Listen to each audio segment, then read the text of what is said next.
What is going on, everybody? It is your boy Nothing But Skills, and today we're bringing you guys some Division 2 gameplay from E3 when I got to play the demo. And in this video, what I'm going to be doing is a reaction to that video. So if you haven't seen that video at all, you might want to go take a look at that. So this is a reaction to it.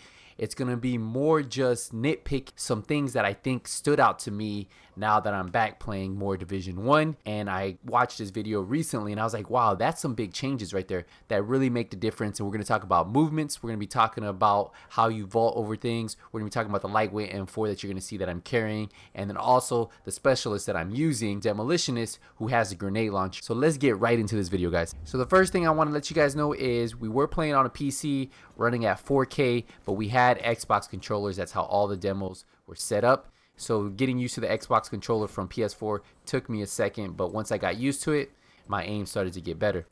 Now at the beginning of this video, one thing you're going to notice is I'm running left to right. So I'm moving left, right, and I'm trying to do a strafe.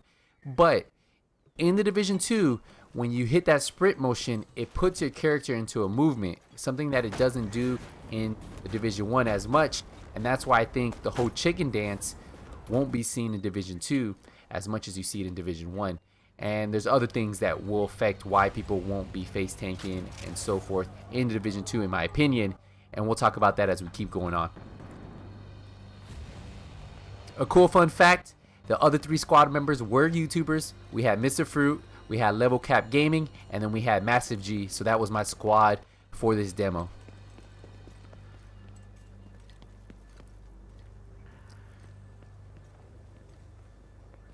The game just looks really good, right? Overall, in 4K, this game looks beautiful.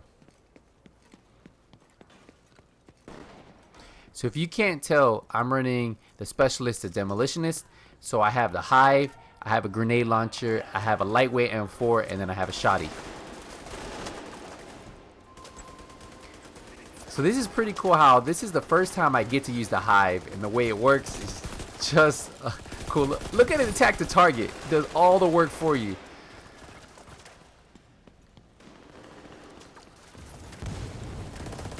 So the movements are a big difference from Division 1 and Division 2. As you guys watch this gameplay, you'll notice that. I'm using a lightweight M4. If you want to keep an eye on how the recoil is, the stability is, I can kind of compare it to having like a striker 30% stability. The recoil was not as much as it is in Division 1. I feel like the recoil is a lot less and a lot easier to control.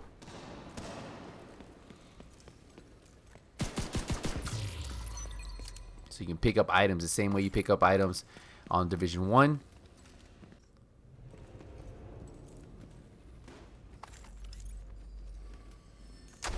So right here, pay attention how you vault over this wall. So there we go. Let's rewind that just a second. So when I'm standing still, look how I swing my left leg and then my right leg.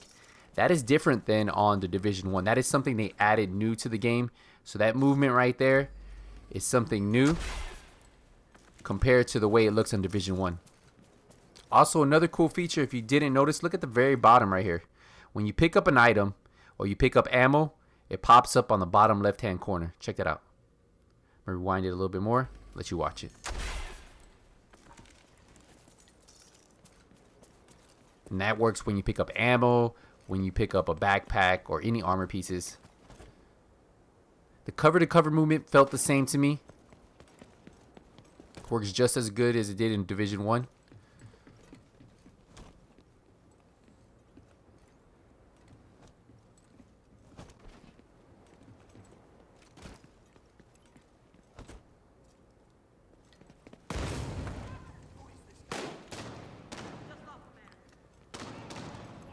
Got more hostiles closing on your position. You see the recoil right there, stability on the lightweight M4. Pretty easy to control.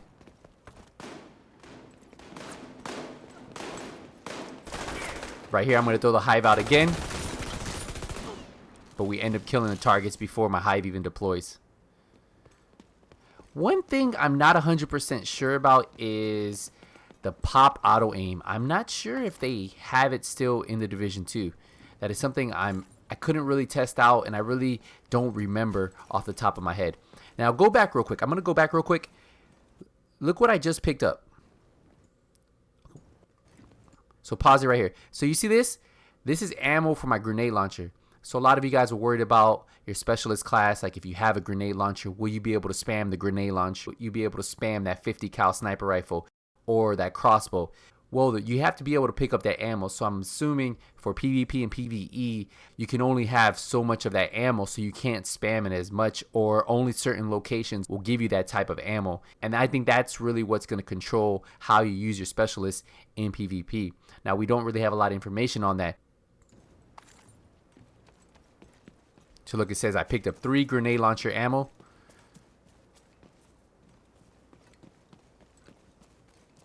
Did you see that? Did you see the grass? Let's go back real quick. Let's go back real quick.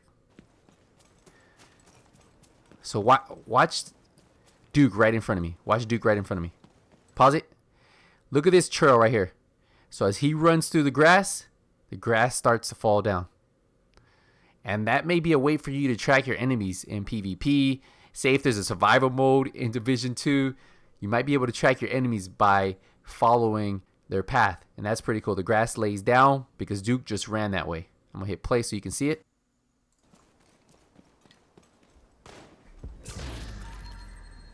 You're closing on the control point.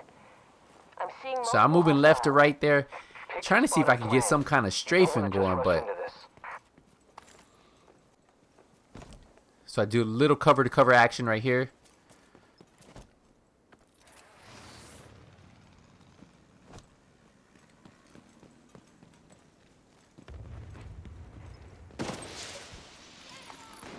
Hey, check this out. Check this out right here.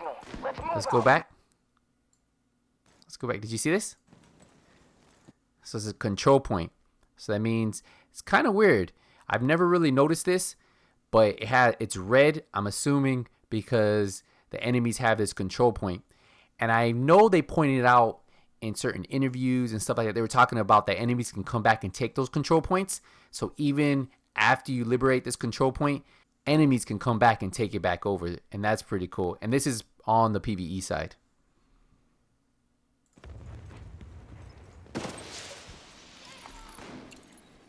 Right, there's the signal. Let's move out. Back it up, back it up, back it up real quick. Okay.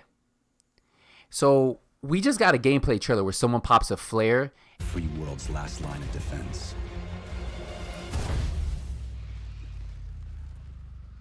Maybe that's what they were doing, and this is the same exact thing. So Duke or Matt, one of them is going to pop a flare up, and then we're going to get some friendly allies come out and help us out. Maybe that's the same thing that you saw in the gameplay trailer. So as soon as you see the flare, ally reinforcements inbound. There's the signal. Let's move out. So that could be the same type of flare that we saw in that gameplay trailer.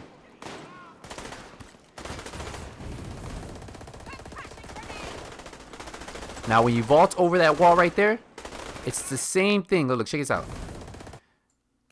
So this vaulting is a little bit different than when you're standing up and vaulting. So they changed the movement of when you vault over when you're in cover and when you're out of cover. When you're in cover, it's the same as it is in Division 1. But in Division 2, when you're out of cover, when you're like just standing straight up, you swing your left leg over and then your right leg after. So 2 different movements.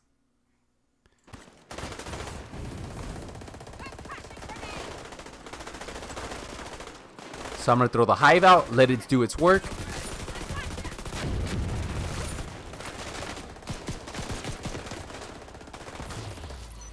Got the grenade launcher, boom! Settlement reinforcements coming your way. I've got eyes on a heavily armored hostile. So I just got hit with the grenade, and you can see the status effect right there. Let's rewind that real quick. Check that status effect. So there are status effects in Division 2, just like in Division 1. I've got eyes on a heavily armored You see it right there? hostile. And then look how I heal. Look how long it takes. You see what I did? I dropped my armor plate, and it takes about, what, 2 seconds? Let's rewind that real quick when I start popping the heal. So let's count how long it takes me after I hit my med kit to fully heal up. Armored hostile. 1, 2, 3, 4. I want to say about 3 to 4 seconds, but you get full armor and you get a full health bar. Did you notice it was like I was changing my armor plates though? That's the big difference between this and Division 1. That's why I think the gameplay is going to be a lot different. None of that burst healing like you see in Division 1.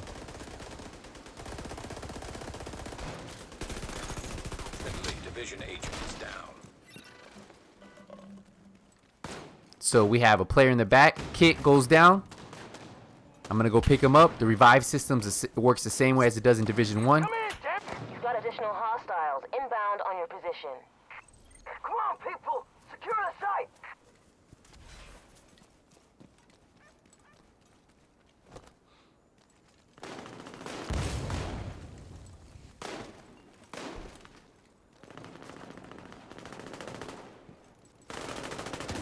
So as we're running by, you're going to see him right here on the left. And one of our guys does get it on him. Look up right there to the right, Duke. So let's rewind it just a little bit so you can see.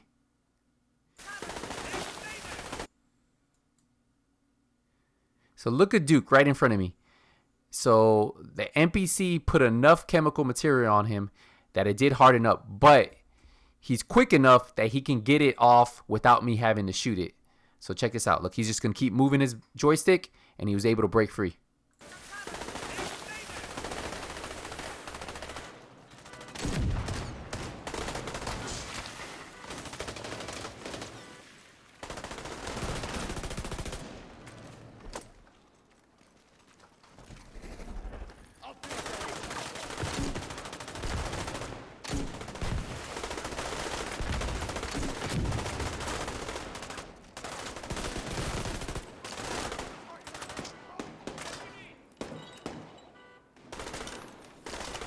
So I'm using a med kit,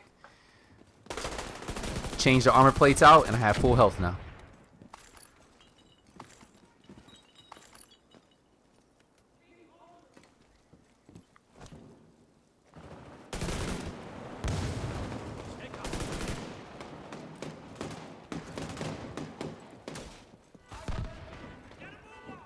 This is where you can actually see the recoil on the lightweight M4. And see the difference, because some of these shots are 30 meters out, right? Like this shot right here. Recoil didn't look too bad at all.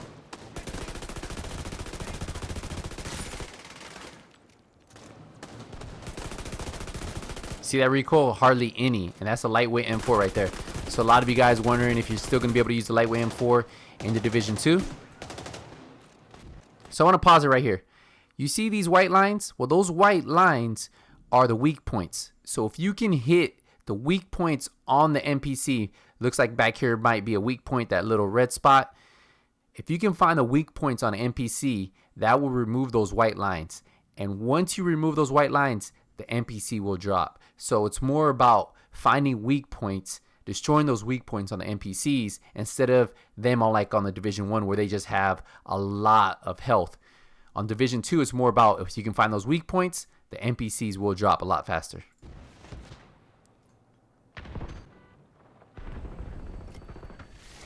So one of my teammates hit him and destroyed all of his armor. So they hit his weak points enough that now we can focus him and drop him pretty quick. Locking the enemy down.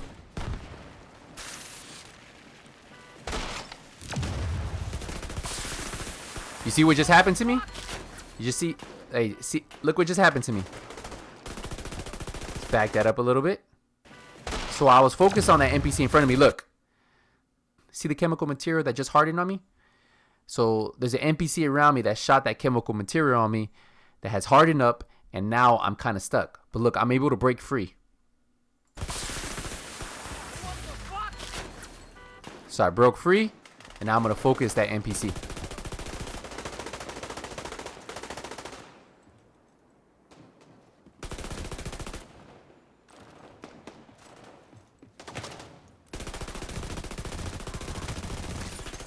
Friendly division agent is down.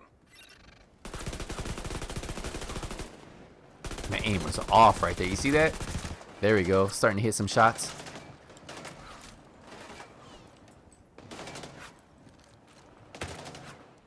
Hey, look at that movement. Look at that movement that they added to the game. It's a little bit different than what you see in the Division 1.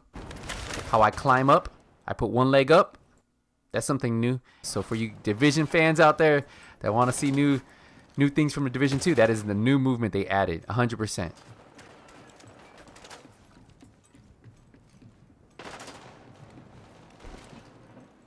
looks like we cleared everything out.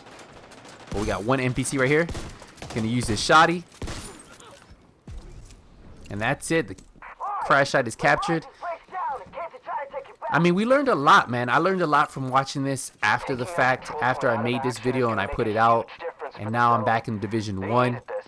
The movement is really different, especially after you watch this and you go play Division 1. The way the medkits work, I think it's going to improve the gameplay so we don't have all that face tanking. And that's pretty much the end of this video, guys. If you guys noticed anything that I didn't notice while rewatching this video and doing a reaction video to my gameplay from E3 while I played the demo, let me know. Let me know if you noticed anything pretty cool that stood out to you. I'm excited for the beta. I can't wait till they announce when we're going to have the beta, and that way we can all get our hands on it. And I hope they will have the Dark Zone in the beta, because that's really what a lot of us want to play. We love the Division not only for the PvE, but we do love it for the PvP side, especially what the Dark Zone brings to this game. Now we're going to wrap it up right here. One other thing, we do have emotes. So a lot of you guys were worried about if we were going to have emotes in the Division 2. If you look at the top, Duke looks like he's doing the Macarena. But we do have emotes. Just like in the Division 1, we will have emotes in the Division 2. So in case you're worried about if we're going to have emotes, the emote on people's bodies, hey, it's not going anywhere, guys. You will still be able to emote on people's bodies in the Dark Zone. I just want to say thank you guys again for your time. If you enjoyed the video, hit the thumbs up. If you're new to my channel, first time watching a video, hit that subscribe button. And as always, guys, if you don't see me in Last Stand, if you don't see me in Skirmish, if you don't see me in the Dark Zone, it's only a matter of time. Nothing but skills is out.